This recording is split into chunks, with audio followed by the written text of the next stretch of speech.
जोबोरैनो गोजोनथाव बाथ्रा मिसामारि गुदि बर' थुनलाइ आफादनि सनाथि मायथाइ फोरबोखौ बे दिनै फालिनाय थांनाय 1974 मायथाइयाव मिसामारि गुदि बर' थुनलाइ आफादखौ दानाय जादों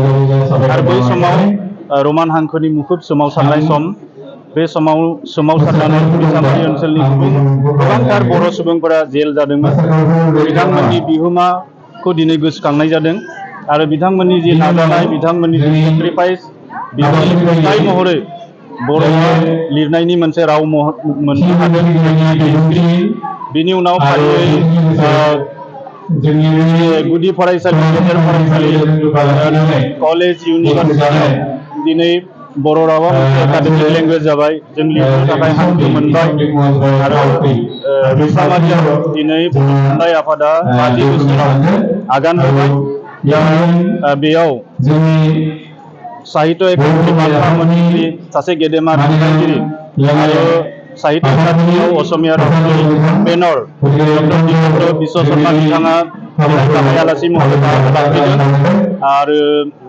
बेयाव गोबांथार आलासिफ्राबो बाहागो लादों आरो जों मिजिंथिदों बेबायदिनो इयुनावबो बर' राव थुनलाइखौ जौगानायाव जों गोबां खामानि मावलांनो हागोन बर' बिजोङाव जायफोरा फरायदों बिथांमोनाथ' सिबिबोदों आरो गुबुन इंराजि एबा असमिया बिजोङाव फरायनाय लाइमोनफोराबो बर' रावखौ मोनसे ससियेल लेंगुवेज हिसाबै डमेस्टिक नखरारि राव हिसाबै बेखौ बाहायनो थाखाय जों खावलायगोन आरो लोगोसे दिनै इनफरमेशन एन्ड टेक्न'लजिनि मुगा बे इनफरमेशन एन्ड टेक्न'लजिनि मुगायाव बर' रावखौ बिथांमोना ससियेल मिडियाफोरावबो गोबांथारै बाहायनायनि गेजेरजों आरो बेखौ मोनसे इलेक्ट्रनिक लेंगुवेज हिसाबै बाहायनायनि बेलायाव बिथांमोना बिहोमा होनो हायो जों आसा खालामदों जोंनि जि जाखांफुनाय लाइमोनफोर बिथांमोना बर' हारिनि गाननाय जोमनायखौ हमथानानै लाखिनायजों लोगोसे बर'नि रावखौबो हमथानानै लाखिगोन होननानै जों खावलायो सनितपुर जिल्लानि मिसामारि ओनसोला गुबैयै असमिया राव रायज्लायग्रा बर'फोरनि जायगा नाथाय बर' थुनलाइ आफाद दानायनि गेजेरजों बे ओनसोलफोराव बर' बिजों गायसननाय जादोंमोन आरो बेनि उनाव बर'फ्रा बर' रावखौ फिन आजावनानै लानो हादों आरो बेबायदिनो बर' थुनलाइखौ सिबिनो थाखाय बे ओनसोलनि रायजो राजाफ्रा नाजाबाय थादों आरो आथिखालाव दा बर'खौ मोनसे ससियेल लेंगुवेज हिसाबै डमेस्टिक लेंगुवेज हिसाबै बाहायनो हानाय मोनसे थासारियाव सफैनो हाबाय आरो बेजों लोगोसे गोबांथार फरायसाफोरा बर' मिडियामाव फरायनानै दिनै जौगासार जानो हादों आरो बेजों बर' रावखौ बे ओनसोलावबो मोनसे सोलोंथायारि बिजों राव हिसाबै हमथानानै लाखिनो थाखाय बे ओनसोलनि रायजो राजाफ्रा नाजाबाय थादों বক্তব্য প্ৰদান কৰিছিলোঁ তেতিয়াও মই কৈছোঁ আৰু এয়া মোৰ কোনো তোষামত নহয় মোৰ নিজস্ব ব্যক্তিগত অনুভূতি আৰু উপলব্ধি এই যে ভাতৃপ্ৰতিম প্ৰশান্তই আপোনালোকৰ আগত আপোনালোকৰ বিগত 50 বছৰত বড়ো ভাষাৰ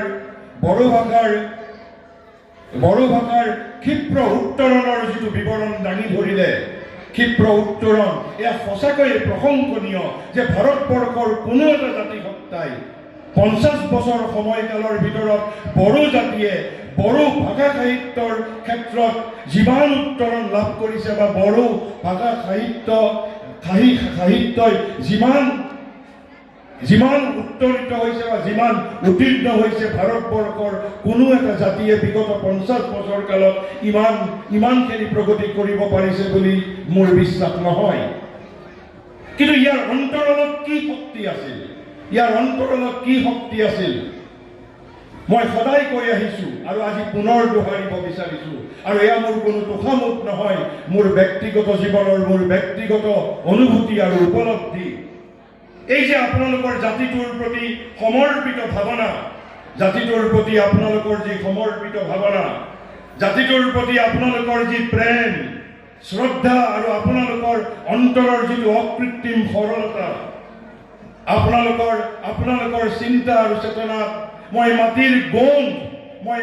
গুণ দেখিবলৈ পাওঁ মই মাটিৰ গুণ প্ৰত্যক্ষ কৰিবলৈ পাওঁ তাৰ মাজত দেখিবলৈ পাওঁ হৃদয়ৰ পৰম